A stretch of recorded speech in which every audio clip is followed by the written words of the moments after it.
그러면 이쯤에서 한번 생각해 봅시다. 우리가 은행에 가서 대출 상담을 받는 게 나을까요? 대출 상담사를 이용하는 게 나을까요? 먼저 은행원을 한번 생각해 볼게요. 안녕하십니까. 대출 읽어주는 남자 대익남입니다. 많은 분들이 대출 상담을 받으면서 대출 상담사에 대해서 질문을 자주 하십니다. 전에 어떤 분이 그러시더라고요. 은행에 가면 상담도 해주고 대출도 해주는데 굳이 잘 모르는 상담사를 통해서 대출을 받아야 하느냐 하고 말이죠. 그래서 이분들이 하는 일과 은행에 직접 가서 대출을 받는 게 나은 건지, 상담사를 통해서 대출을 받는 게 나은 건지, 대출 상담사의 모든 것을 분석하고 비교해 봤으니까요. 대출 준비하고 계시는 분들은 잘 비교하셔서 좋은 대출 하시길 바랍니다. 먼저 대출 상담사는 누구일까요? 대출 상담사는 클라이언트, 즉 고객에게 대출 상품을 소개해주는 사람입니다. 대출을 소개해주고 난 후에 커미션을 받아가는데요.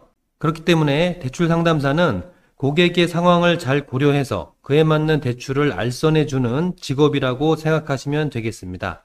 보험을 판매하는 영업사원과 비슷하다고 생각하시면 되는데요.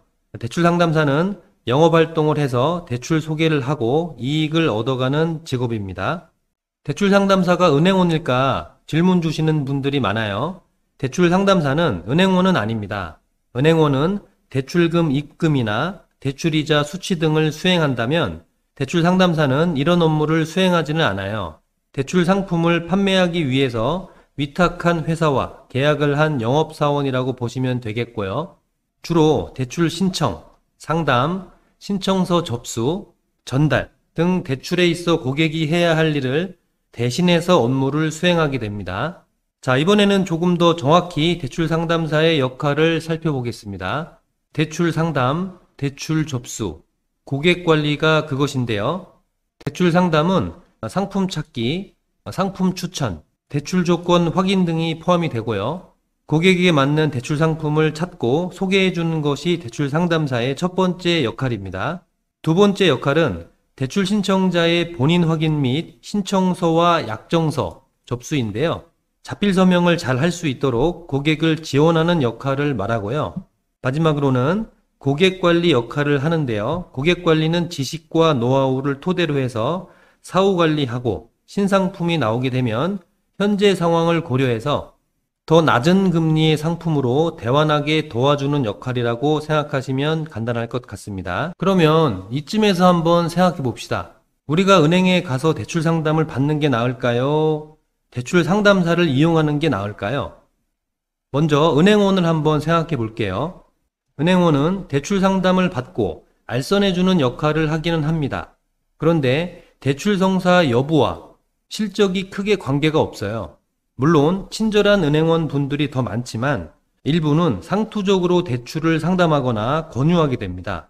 또 다양한 대출 상품을 꼼꼼하게 비교해서 알려주기가 어려워요. 반면에 대출 상담사는 대출을 성사시켜야만 커미션을 얻을 수가 있습니다. 그렇기 때문에 보다 적극적으로 대출을 찾아주고 금리도 낮춰주려고 노력을 하게 돼요. 또한 경력이 많고 업무 능력이 뛰어난 경우에는 유리한 대출 상품을 찾는 데 도움을 받을 수가 있어요. 또 대출 상담사를 통해서 대출을 받으면 대출 상담부터 서류까지 처리해 주기 때문에 고객 입장에서는 시간을 절약할 수가 있습니다. 자, 그렇다면 믿을 만한 대출 상담사를 찾으려면 어떻게 해야 할까요? 이런 분들을 찾으려면 두 가지를 꼭 봐야 합니다. 첫 번째는 명함입니다. 명함이 있어야 하고 명함에 꼭 포함되어 있어야 하는 내용들이 있어요. 등록번호하고 연락처, 대출 상담사 명칭, 계약 관계에 대한 문구가 포함되어 있는지 확인을 좀 해주셔야 되고요. 그 다음에 더 정확한 방법은 금융업협회에 들어가서 정식 등록된 상담사인지를 확인하는 겁니다. 자, 상담사 확인하는 자세한 방법인데요. 이렇게 4단계로 나눌 수가 있는데요. 대출성 상품 모집인 조회 서비스를 검색하셔서 사이트에 접속하시면 됩니다. 그리고 조회 대상을 선택하시고 대출 상담사의 등록번호, 성함을 입력한 후에 조회하게 되면 대출 상담사로 정식 등록되어 있는지 확인할 수가 있습니다. 다음 화면을 보시면 어떻게 조회하는지 살필 수가 있어요.